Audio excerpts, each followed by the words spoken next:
Today we will be looking at Lomaham Jataka, number 94.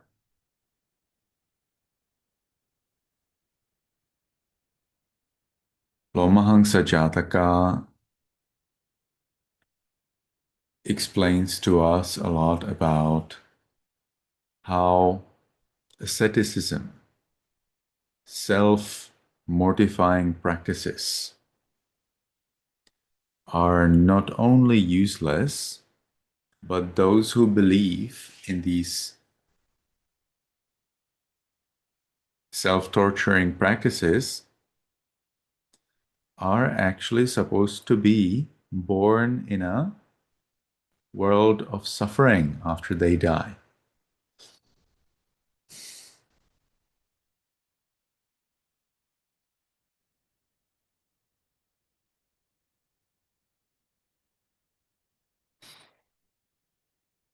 So in this story, we learn about a monk who is called Sunakatta. And this venerable Sunakatta, at one point, he lost trust in the Buddha. Why did he lose trust in the Buddha? Because as a monk, he received instruction to meditate and to achieve the psychic power of divine eye, also known as clairvoyance. Clairvoyance is a psychic power where you are able to see anything and everything you want, far or near, past or future. You're able to see all those things and they're right. So if you, for example, want to see what is your friend doing right now, or if you want to see what's happening on the moon or on Mars, or if you want to see what are gods doing in the heavens, or you want to see how does it look like in the hell. So that's the power that can allow it. And Sunakatta, the venerable monk Sunakatta, achieved this power through following the Buddha's instructions. And then he wanted to achieve the psychic power of divine ear. But the Buddha saw that Sunakatta doesn't have that power, that Sunakatta cannot achieve that power because Sunakatta doesn't have enough good karma from his past lives to achieve that psychic power. So the Buddha declined to teach divine ear to Sunakatta, and Sunakatta got the wrong impression. He thought that the Buddha doesn't teach divine ear because the Buddha has only as much power. And if Sunakatta achieves divine eye and divine ear also, divine ear here is the same like divine eye, but you can hear things. So you can hear what the gods are talking about in the heavens. You can hear what are your friends talking about far, far away. You can hear what is happening in the hells and in ghost realms and so on. So that's called divine ear. So Sunakatta believed that the Buddha doesn't want to teach him about divine ear because if Sunakatta achieves divine ear, then he will be just like the Buddha, and the Buddha didn't want that. So this was the theory of Sunakatta. Sunakatta thought that the Buddha would be jealous, and that's why he doesn't teach divine ear. But in fact, the truth is that the Buddha did not teach divine ear power to Sunakatta because Sunakatta was not able, he did not have enough karma to achieve that power. And the Buddha will not teach things which don't work. So the Buddha knew that the practice to achieve divine ear would not work for Sunakatta, and therefore the Buddha rejected that. But Sunakatta misunderstood, and he thought the Buddha is jealous. And that's why Sunakatta moved to a different teacher, a teacher who taught asceticism, self-torture.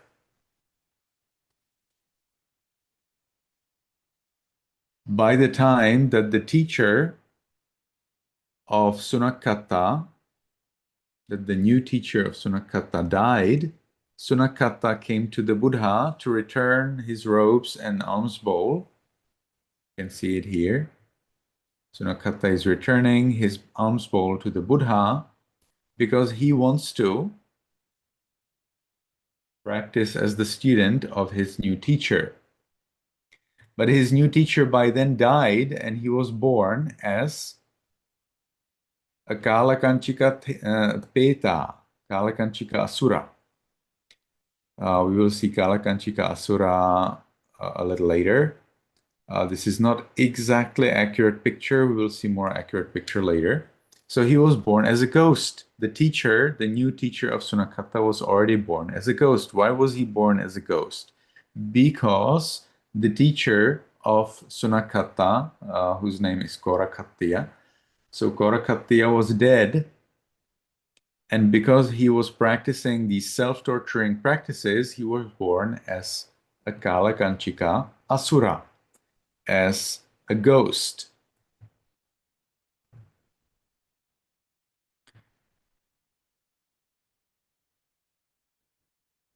Okay, and then Sunakatta was angry. Sunakatta was angry. His teacher passed away, and he started to talk bad things about the Buddha. So he went around in the city and he explained that the Buddha does not really teach the way to achieve enlightenment. So Sunakatta explains the Buddha teaches only through logic and individual thought. That means whatever the Buddha was thinking about and logically realizing. But, and here we have some spelling errors, but in fact, the Buddha had 6 superpowers. We will look at them more in detail. Sunakatta says the Buddha did not achieve enlightenment, but in fact, the Buddha did achieve enlightenment, and he had so-called 10 powers and 4 grounds of confidence. Again, we'll talk about that later. And Sunakatta also believed that Dhamma, the Buddha's teachings, does not lead to enlightenment. But in fact, Dhamma does. Dhamma does teach to enlightenment.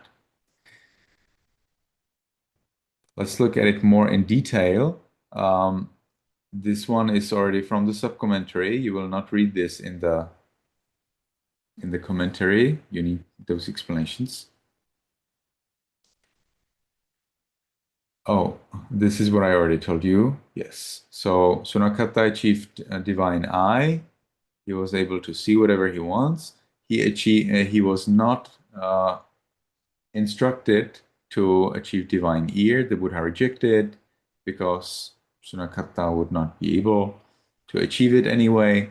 And then Sunakatta got angry, moved to a different teacher, and started to say bad things about the Buddha. Where did it happen? In Patikarama, in the monastery near Vesali. Sunakatta was born at the time when astrological signs were appearing in the skies. You know, in Buddhism, we don't believe in astrology, but we do see sometimes the Buddha to be using astrology for some things, like you saw in a previous lecture where I explained that the Buddha to be checked whether his father, the king, has passed away, and then this was in the Devadhamma Jataka. So as we talked about the Devadhamma Jataka, we saw that the Buddha to be and his 2 brothers, they were in the forest. They rescued themselves from the great demon, from the ogre who liked to eat anyone who doesn't know what is a Devadhamma. So if you don't know it, you'd better review our previous lecture. And then the Buddha to be looked into the sky and he saw his father died. And that was the moment when he was supposed to return to the kingdom, and he returned right on time. His father died, so all of the three could easily live in the palace. So we do see in our scriptures that sometimes the constellations or the arrangement of stars as they are visible in the sky is sometimes used, and it is useful. But sometimes it is not useful, like in the case of Sunakata. Sunakata was born at the time when constellations were auspicious, lucky stars. But unfortunately, Sunakata was not that successful. Well, he was successful in the sense that he became the Buddha's disciple, but then there was a misunderstanding. Korakattiya was a noble by birth. He was born to people of noble caste, noble, we could say, noble lineage. But unfortunately, he was very greedy for food, and therefore he was called Kora. So Kora here means exceedingly desirous of food. So that's the teacher of Sunakata. Here we have the same, basically the same table before, but this one also tells us the idea that the Buddha's motivation maybe was to get more support from lay people, but instead the Buddha taught Dhamma in order to support people in their practice and gain merit. Let's see that now in more detail. Hammered out by reasoning, taka pariyahata. Sunakata claimed that Dhamma was merely derived through logic, and that the Buddha followed vimamsa, which means own logical investigation, his thought. But he did, therefore, admit that the Buddha was intelligent to think and to use logic. And also sayang patibhana. Sayang patibhana means that the Buddha himself realized things based on what he believed, and he was also showing off how he looks like and his speaking skills, but instead, but in fact, the Buddha did not really realize anything. So this was Sunakata's idea, and the subcommentary explains that actually Sunakata's idea is not acceptable because the Buddha taught practices that are very clearly leading not only monks but also lay people towards the realization of the truth, towards enlightenment. For example, the Buddha taught meditation on repulsiveness of the body or foulness to counter lust. The Buddha taught loving kindness to counter hatred. And the Buddha taught mindfulness of breathing to counter discursive thought. Discursive thought means thinking about all kinds of things. The 5 doctrines of overcoming delusion. So these 5 doctrines are not explained either in the commentary or the subcommentary. Instead, we will find them in the commentary to Majjhima Nikaya's Sutta, Rahulovada Sutta. Rahulovada Sutta does not explain the 5 doctrines of overcoming delusion, but the commentary to the sutta explains it. You will see that there are 5 doctrines that the Buddha taught for overcoming delusion. So here you saw there are 3 ways. Meditation on repulsiveness of the body is for lust. Loving kindness is for anger. Breathing is for discursive thought. Now, how about delusion? So for delusion, we apply 5 things. Number 1, good friendship. So we are supposed to associate with wise people. virtue and restraint. So we are supposed to apply rules, apply restraint. So we are not trying to look here and there, trying to search for sensual pleasures. We are supposed to listen to Dhamma, okay? And we are supposed to discuss Dhamma also. So Dhamma talk, discussing Dhamma is also very important for overcoming delusion. We arouse energy. In other words, we gradually develop the clear understanding of a problem in this world, and that may give us the energy to do something with ourselves. And finally, penetrative wisdom. So we gradually develop insight through vipassana meditation. We develop knowledge through listening and discussing Dhamma, and that way we develop penetrative wisdom. So these are 5 doctrines of overcoming delusion, as explained in the commentary to Rahulovada Sutta. Okay, so the Buddha then, as he is criticized by Sunakata, the Buddha then explains to his disciples, to the monks, that in his past life he was already an ascetic. The Buddha was already an ascetic in a past life. Of course, he was an ascetic before he became a Buddha, but that apparently was not enough. The Buddha here talks about his past life when he was a really very, very strict ascetic. And he explains that the life of asceticism leads to rebirth in a world of suffering, namely as a Kalakanchika Peta, namely the ghosts who look like black gruel. The one who you see, the picture who you see here, I'd say is rather funny. Reminds me a little bit of some sci-fi movies. We will see Kalakanchika Peta precisely a little later. So for now, let's concentrate on the explanation. So the Buddha to be, so in a past life, the Buddha to be, he lived as an ascetic. As an ascetic, there were several things that he was doing.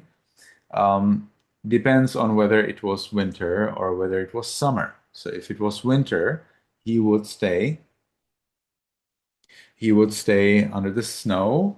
He was basically covering himself in snow.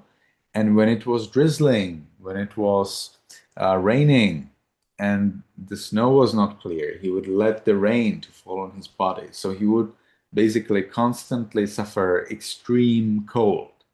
How did he survive that? That is not explained. But he was practicing very extreme self-torturing technique in terms of temperature. When it was summer, he would stay under the open. That means right under the sky, right during the most scorching heat of summer. And then in the evening, he would go to the thick forest where he would not be enjoying, therefore, any breeze of the evening.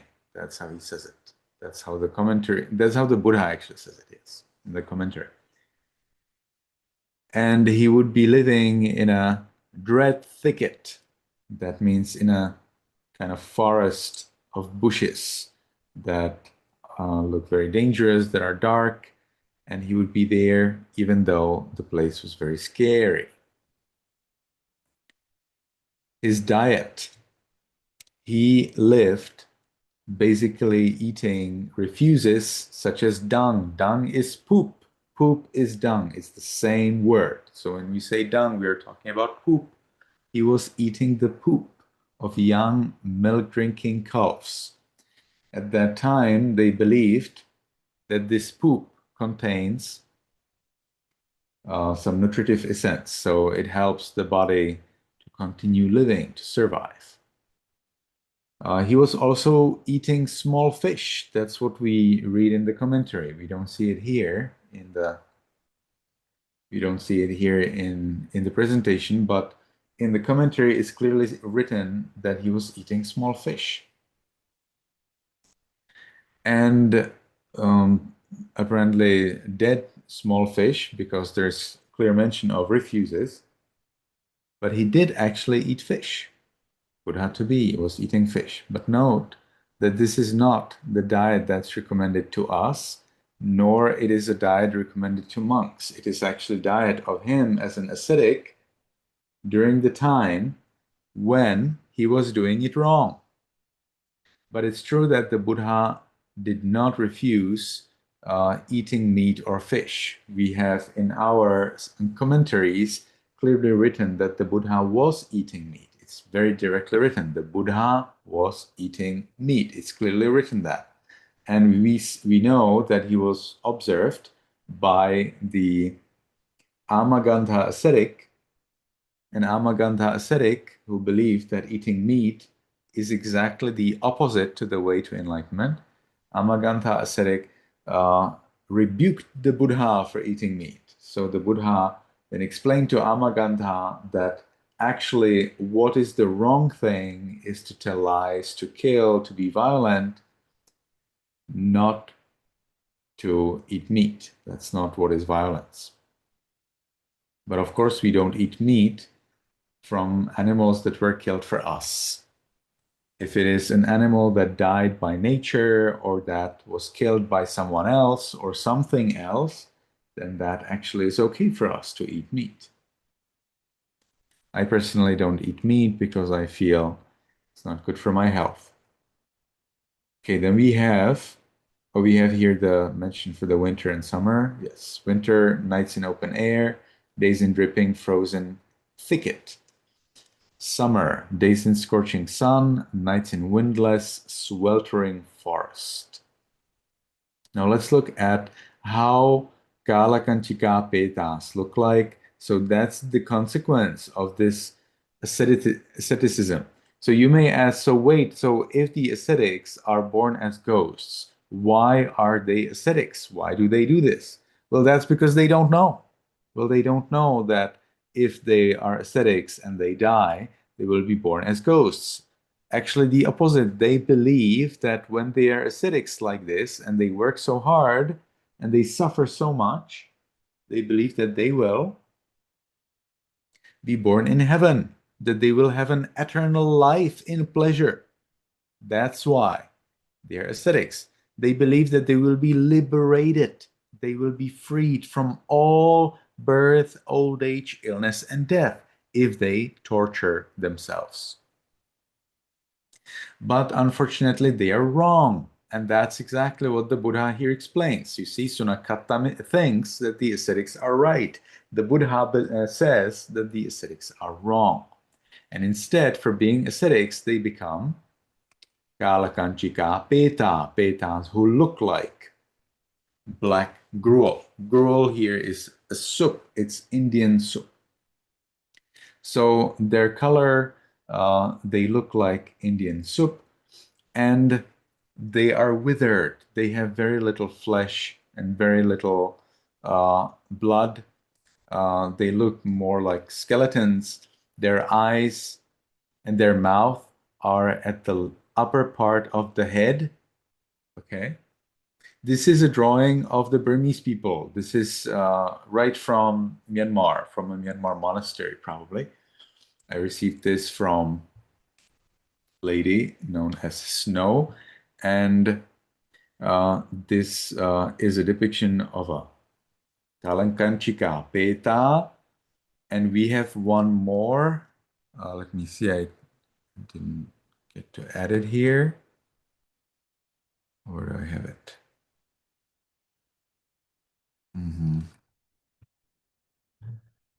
I see.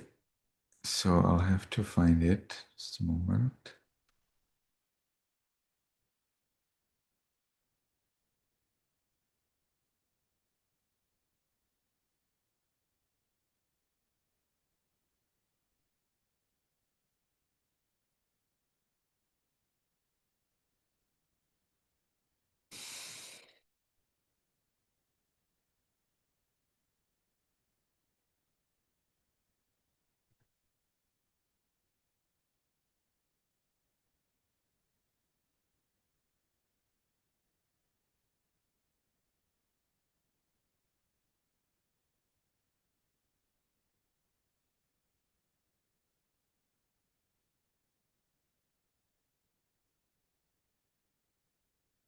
Okay, here we go. I think this picture is a little bit more accurate.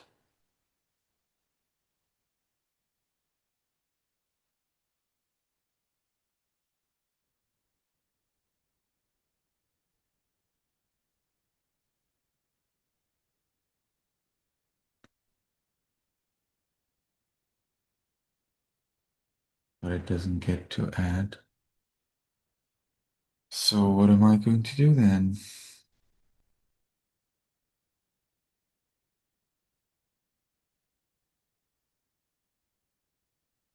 I see.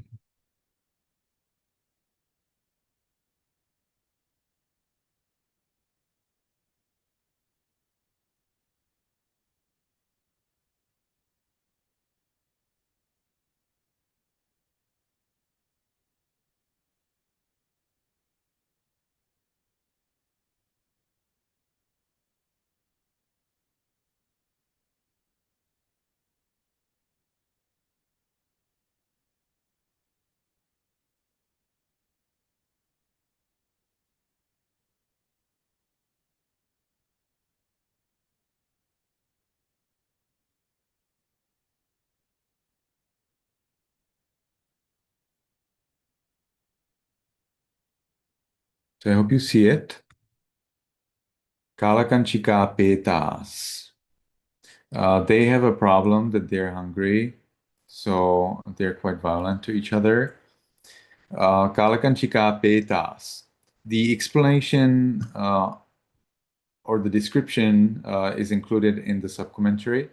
And it says that their eyes look like needles on their head and that they have their mouths on their head as well.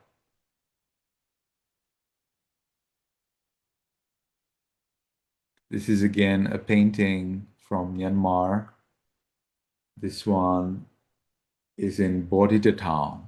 If you know where is Bodhita town in Myanmar, it's close to Mandalay. And there I myself took the photo of the painting.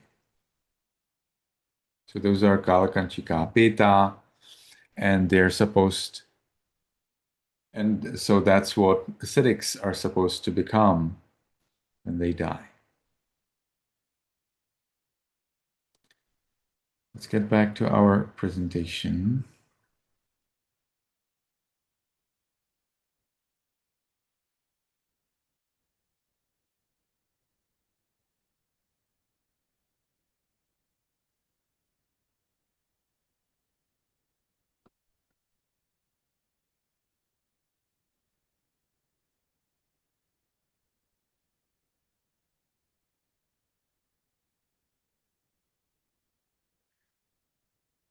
So now let's look at the Buddha.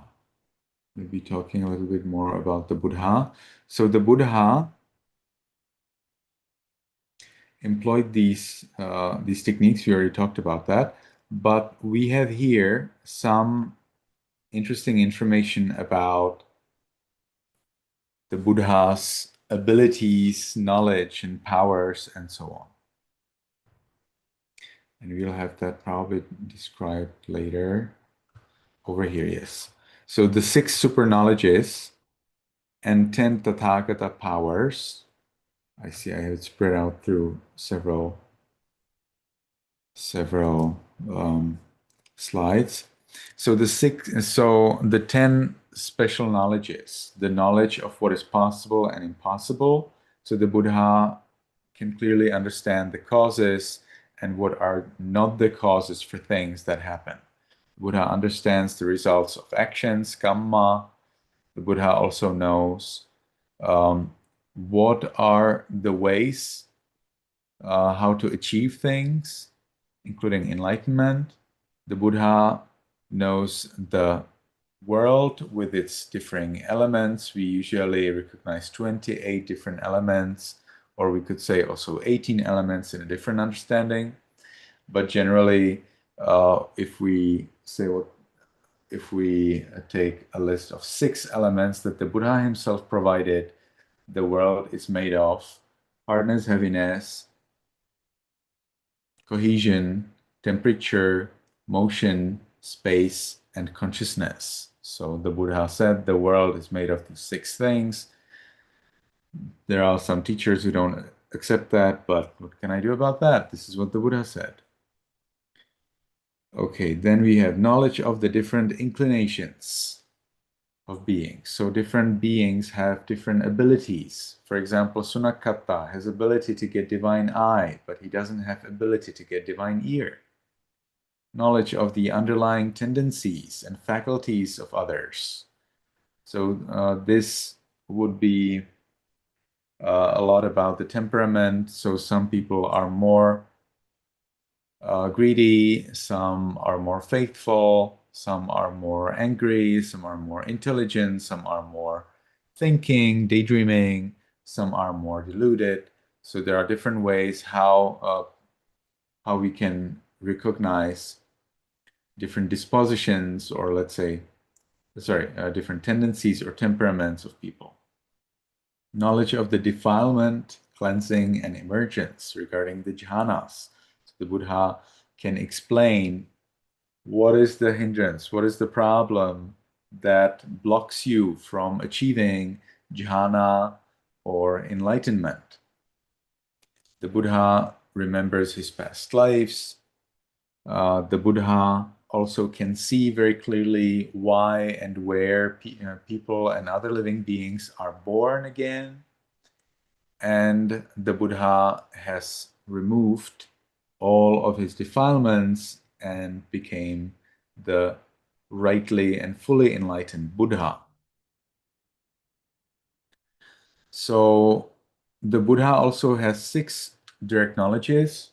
I don't think they are clear here, but 6 direct knowledges are that the Buddha has various psychic powers, like he can walk through walls, he can walk over water, he can disappear and appear somewhere else, he can walk in the air, he can plunge in the earth and emerge somewhere else. The Buddha can make himself small, make himself large. So these are, let's call them element-based psychic powers, because you need to master the 4 elements through your mind to do these things. Then the Buddha has the divine eye, divine ear. He can know what you're thinking about, also called telepathy. He remembers his past lives, and he achieved the ultimate enlightenment. So these are the 6 psychic powers of the Buddha. Additionally, the Buddha is free from fear. And the Buddha is free from fear in 4 ways. Number 1, he is absolutely clear about his awakening. He has no fear that he would not be awakened, that he would not be enlightened. The Buddha has no more fear of defilements because he totally removed them all. The Buddha has no fear of any hindrances, of any blocks, because he has identified and he understands them all. And the Buddha also has no fear of being born again, because he clearly knows that he is fully enlightened. The Buddha also understands how the world works. He knows that there are 4 different kinds of living beings. Namely, there are beings who are born from eggs, like chicken, or like snakes, and many others. Womb-born, some are born from womb, like humans. Some are born from moisture, like, for example, mosquitoes. Some are born spontaneously. They just appear right away, like gods or ghosts. The Buddha also understands that there are 5 different places of living beings. We talked about the 9 different destinations, but here we are talking about 5. So you can really categorize living beings in different ways. We're talking about 7 stations of consciousness and 9 stations of living beings in a past lecture. Now we are talking here about 5 possible destinations. Am I right? I think so. I think they were 9 or 7. Now I don't remember anymore. Anyway, now we have here 5 possible destinations. We have devas, hungry ghosts, humans, animals, hell. But we also talk about these worlds as 31 planes, because that one is very detailed. Okay, now we have a little bit of repetition of what we talked about regarding the Buddha's asceticism. So you see the Buddha to be, not the Buddha to be would stay in the winter outside, in the summer outside as well. And he would try to avoid all kinds of, here we have the fish. This one is a big one. So he would eat small fish, dung, to maintain himself alive. And here is this one. We are almost finished. So we have here a very interesting thing. The Buddha to be was wrong. The Buddha to be was wrong. He was an ascetic. He was torturing himself. So he was wrong. Not only that he was just wrong, by the time he was going to die, he clearly saw that he was wrong. He saw a sign of hell. We see it, yes, it's basically the same 2 slides talking about the same thing. He saw that he will be born in hell. He will be born as a Kalakanchikapeta, or in hell. He saw the signs of hell right before he died. And he was afraid. He saw, so I went through all of this suffering, but now I will be born in hell. Well, who cares about my suffering? I don't want to be born in hell. So he fully rejected that delusion. He fully rejected the idea that his practice was good. He fully accepted that his practice was totally wrong, that he was wrong all that time that he was suffering so much. He decided, he realized that everything he's done was totally in vain, absolutely useless. And only because he completely shattered that delusion and he completely accepted that all of that asceticism was absolutely useless, that itself liberated him, and he was born in heaven. Okay, now a little note about Venerable Sariputta. I see, so that's not the same thing. Okay, so Venerable Sariputta. This one is an interesting psychology note. So now we know Sunakata, he was walking or going around and talking to people, saying that the Buddha didn't achieve enlightenment and that the Buddha is only making a show.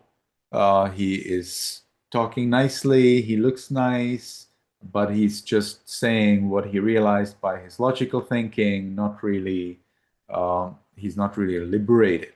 Now, Venerable Sariputta, an important disciple of the Buddha who was especially predominant in wisdom, he also saw Sunakata talking all this nonsense, and he thought, I can actually go to Sunakata and tell him that he's wrong.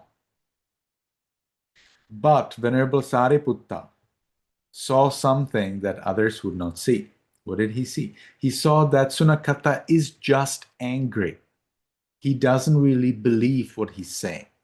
He's not really convinced about what he's saying. He's just angry. And so Venerable Sariputta decided that Sunakata is just angry, and if I tell him that he is wrong, he will be angry with me. And if he is angry with me, with a fully enlightened person, namely Sariputta, then that will be even worse for Sunakata, because blaming the Buddha takes you to hell. Blaming Venerable Sariputta also takes you to hell even for a longer time. So Venerable Sariputta didn't tell anything to Sunakata because he knew that after some time the anger will appease, will disappear.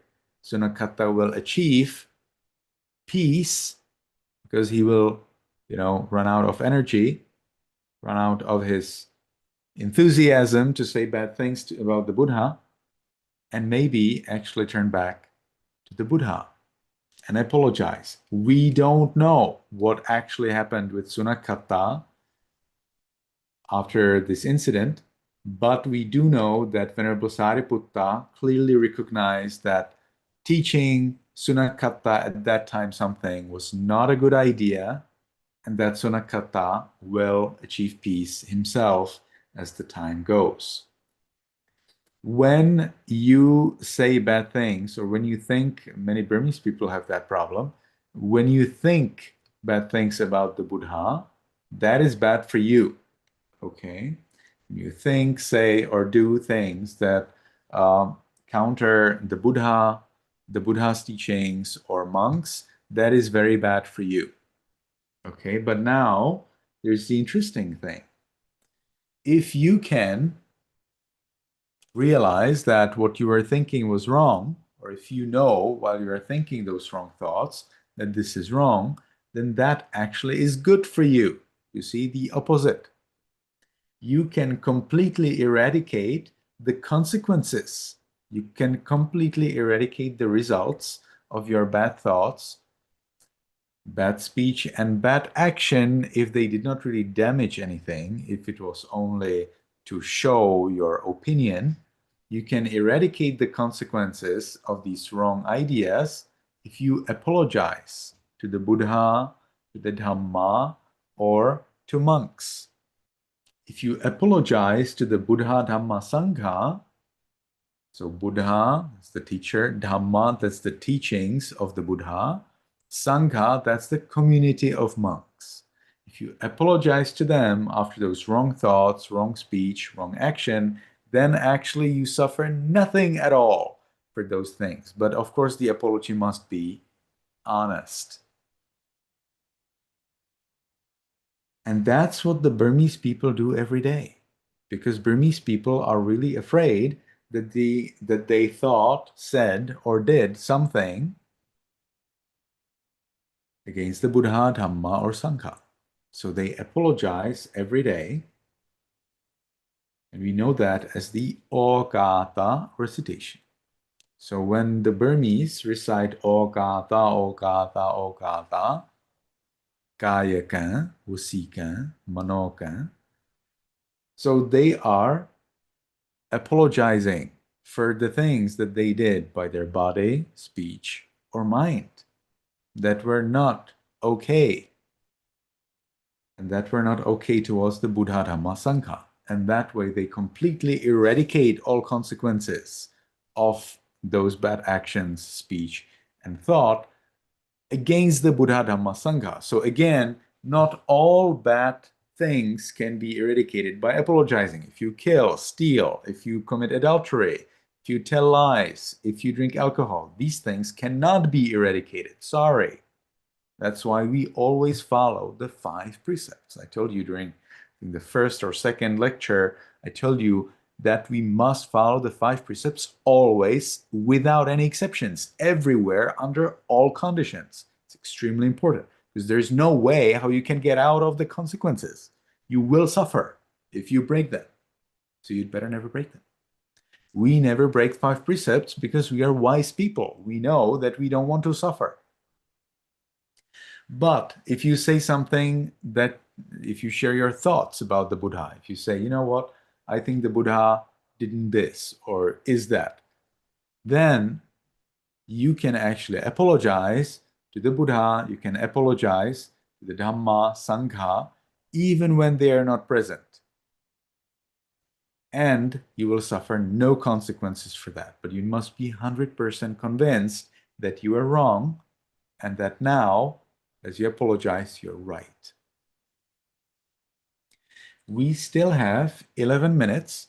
So if you have any questions, now is the time to ask.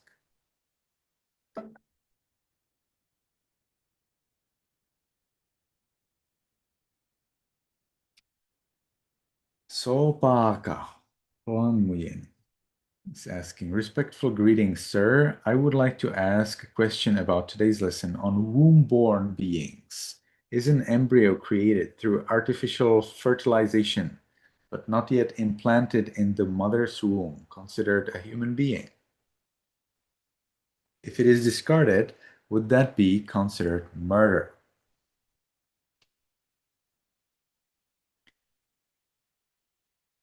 That depends on how big, believe it or not, it depends on how big is the embryo. Yeah. Did you expect that answer? It depends on how big is the embryo. So we see in our scriptures explained that if, and this is specifically for monks, but it's about killing, it's the same thing. So if the embryo, but here we call it zygote, if the zygote has achieved the state of kalala, then, and any time later, then destroying it amounts to killing a full-fledged human adult.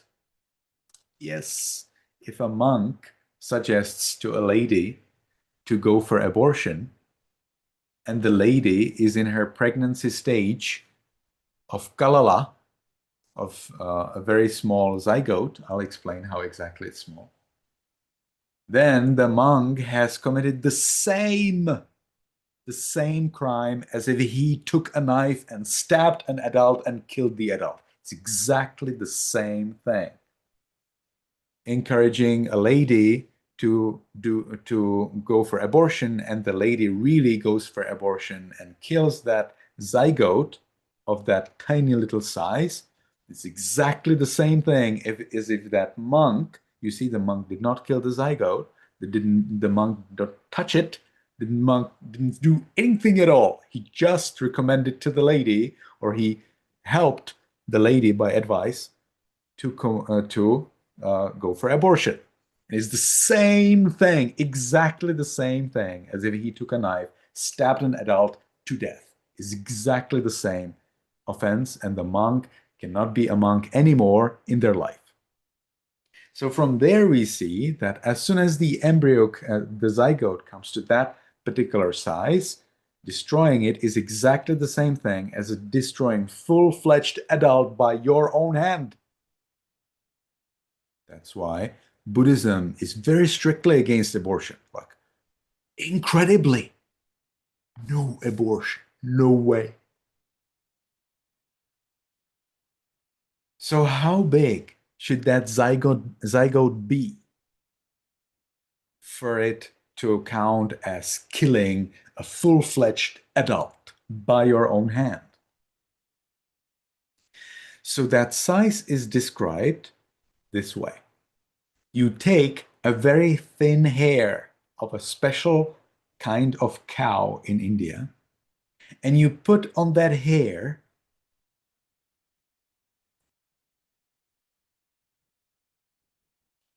I think, I don't remember. I think it's mustard oil. You put on that hair a thin oil, a thin kind of oil, probably mustard oil, but I don't remember now. And think of that tiny, tiny little drop that can still stay on that hair without falling. And that tiny, tiny little drop, which is very barely visible by naked eye, it means no microscope, not at all. If you can see it by your naked eye, and it's very super, super tiny, but you can see it under good lighting with your own eye, healthy eye, then that is what is called kalala. Okay? The thing is that in Buddhism, killing anything that we cannot see with normal eyes, such as bacteria or virus, does not count as killing. And that's the same thing for zygotes. So if the zygote is too small to see it with a naked eye, naked healthy eye under good lighting, then it is not a living being, or it is living being, but it doesn't count as killing if you kill it. As soon as you can see it, even if it is very, very tiny, it's killing. And for humans, that is full-fledged killing of a fully grown adult by your own hand. Even if you encourage somebody, you know what, it's okay for you to actually go there and kill it. That is the same thing as if you go yourself and kill it yourself. So that is my answer. It's very strict. You see, Buddhism is not so strict about homosexuals, totally fine. Sexuality is awesome, but abortion is not awesome. Okay, in Buddhism, this is the interesting thing when we compare it with other religions, such as Christianity, nobody really cares. Homosexuality, sexual desires, whatever, for lay people, no problem at all. But when it comes to killing, it's super, super strict. When it comes to telling lies, it's also very, very strict, much stricter than all other religions. The strictest rule on lying is in Buddhism. Nowhere else. All other religions allow you to tell direct lie in certain cases. All religions. Only Buddhism doesn't allow telling lie ever. Yes, so 5 precepts are pretty strict in Buddhism, and it's necessary to follow them. If you don't follow, you will suffer. So you need to decide whether you want to suffer or not. Always breaking 5 precepts will bring you more suffering than the benefit you got by breaking the 5 precepts. And the more suffering is not like twice or thrice more. No, it's like billion times more. So that's how works karma, how the world works.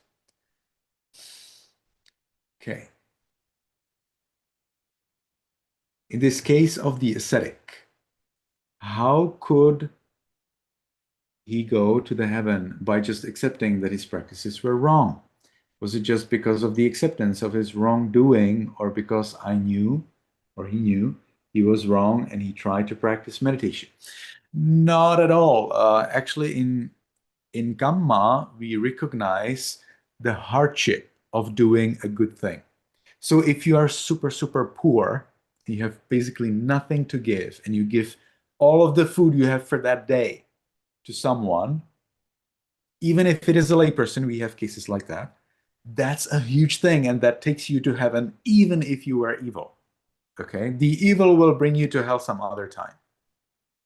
Likewise, here the ascetic, he had very, very wrong view, and he had so much to be attached to. Can you imagine how a normal human being would be attached to those practices? If you did that for years, let's say for 20, 30 years, suffering like that, and then saying it's totally useless, it's absolutely useless, who can ever say that? This is extremely hard. And it's the hardness of refusing wrong view that took him to heaven. It's the hardness of doing a good deed that increases the good deed extremely much. So, for example, if you are peaceful and kind to people when they're kind to you, that's a little merit. But if you are peaceful and kind to people who hate you, who cause you a lot of troubles, that's a huge merit.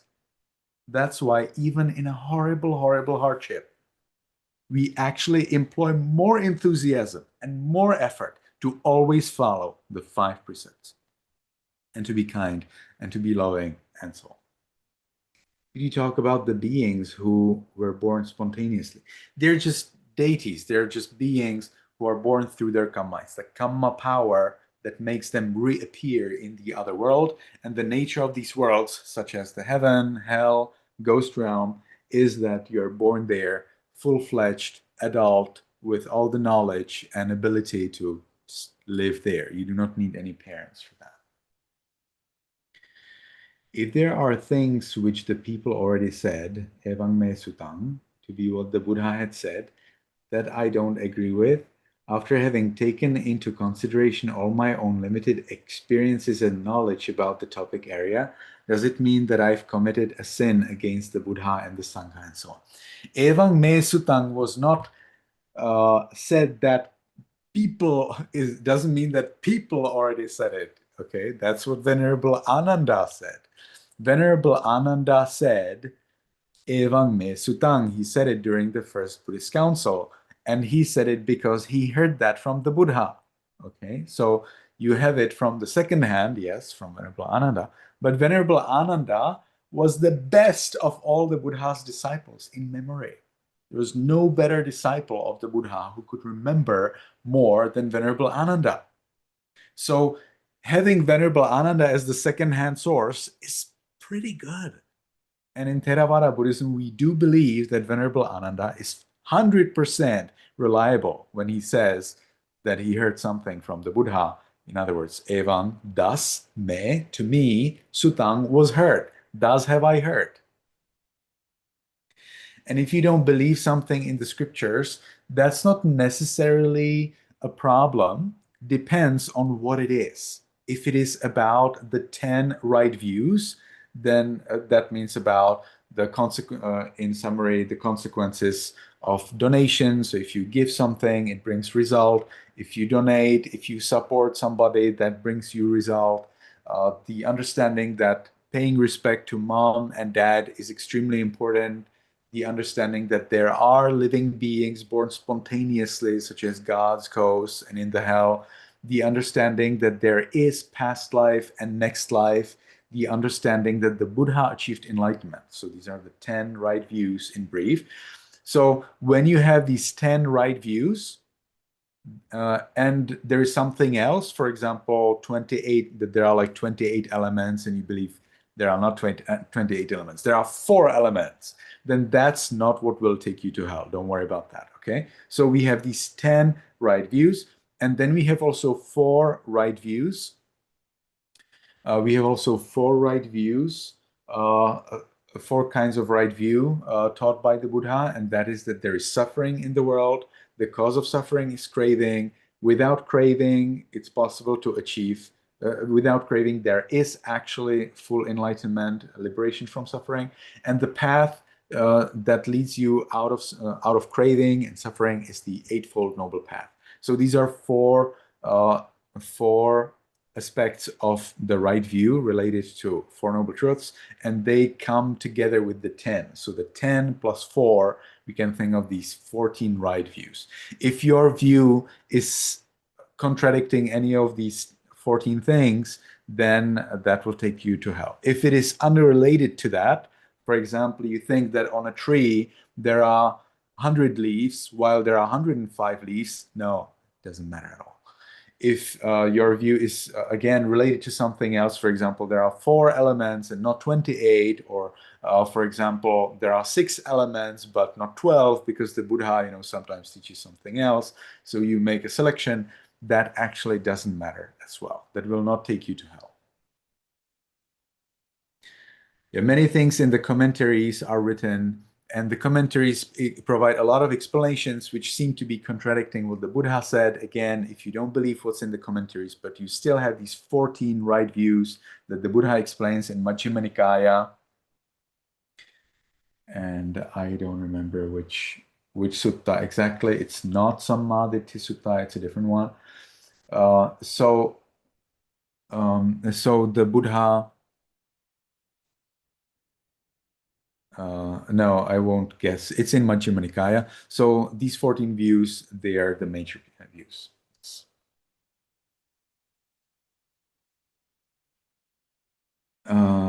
Okay, knowledge about the topic. Does it mean that I've committed a sin against the Buddha and the Sangha involving in the Sangite? Isn't it dictatorship? That's so funny. But if the Burmese people are so strict in obeying the Buddha, why did oh, wow, that's interesting. Rohingya. That's more of a political question. Actually, there were many Burmese people and many Burmese monks who were very strictly against all of the bloodshed. So the idea that the people are strict about obeying the Buddha and therefore they supported violence, that's totally wrong, because you had a large amount, basically all knowledgeable monks were talking against the violence against Rohingya, and this was a very purely political. It was a political, that kind of a kind of fraud, or we could say tactic from the Burmese army, who needed to remove the Rohingyas because of what they believe. It was not related to Buddhism, but yes, there were notable monks who were talking against Rohingya, but not necessarily Rohingya. They were talking about Islam. And those monks actually, or the most famous one, ended up in prison.